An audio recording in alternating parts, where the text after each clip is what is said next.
খালগুলোর বেহাল দশার জন্য 15 বছরের মধ্যে নজিরবিহীন বৃষ্টিপাতকে দায়ী করেছেন তিনি। এদিকে অবৈধভাবে লাইসেন্স দিতে কখনোই চাপ দেননি বলে দাবি করেছেন নৌ পরিবহন মন্ত্রী শাহজাহান খান। মিজান সবুজের রিপোর্ট। প্রায় প্রতিদিনই সড়ক দুর্ঘটনায় প্রাণ হারানোকে অনেকেই আখ্যা দেন নীরব হত্যাকাণ্ড হিসেবে। অনাকাঙ্ক্ষিত আর অস্বাভাবিক এ মৃত্যুর মিছিল বন্ধে দ্রুত কার্যকর পদক্ষেপ এখন সব মহলের দাবি। কেবল দক্ষ চালকদেরই লাইসেন্স দেওয়ার দাবি উঠেছে। সোহাগ পরিবহনের নতুন এক বাসের উদ্বোধনী অনুষ্ঠানে নৌ পরিবহন মন্ত্রী দাবি করেন, যোগ্যদেরকেই লাইসেন্স দেওয়ার জন্য কাজ করছেন তিনি। মন্ত্রী আবারও বলেন, কেবল চালকদের ভুলেই দুর্ঘটনা হয় না।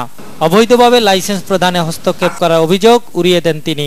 টেস্টে যারা পাস করবে না তাদের লাইসেন্স দেওয়ার জন্য আমরা কোনো সুপারিশ করি নাই। আমি নাকি বলছি যে ড্রাইভাররা দুর্ঘটনার জন্য দায়ী না, শুধুমাত্র ড্রাইভাররা দুর্ঘটনার জন্য দায়ী নয়। দুর্ঘটনার নানা কারণ আছে, সেই কারণগুলো উদ্ঘাটন করে তাদের বিরুদ্ধে ব্যবস্থা নিতে হবে। এদিকে সড়ক ভবনে এক ইফতার পার্টিতে যোগাযোগ মন্ত্রী তার মন্ত্রণালয়ের দুর্নীতি বিষয়ে অর্থমন্ত্রী আনা অভিযোগ স্বীকার করে নেন। অর্থমন্ত্রী মহোদয় আমাদের অত্যন্ত শ্রদ্ধেয় ব্যক্তি, বিজ্ঞ অর্থমন্ত্রী, অভিজ্ঞ মন্ত্রী।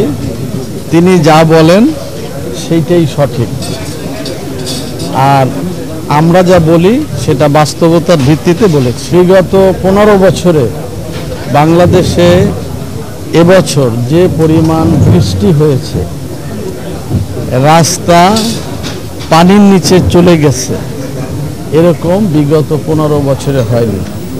এমনকি 88 সালের বন্যায়ও হয়নি, 98-এর বন্যায়ও হয়নি।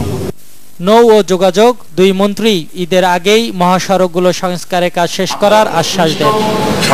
মিজান সবুজ, বাংলা ভিশন, ঢাকা।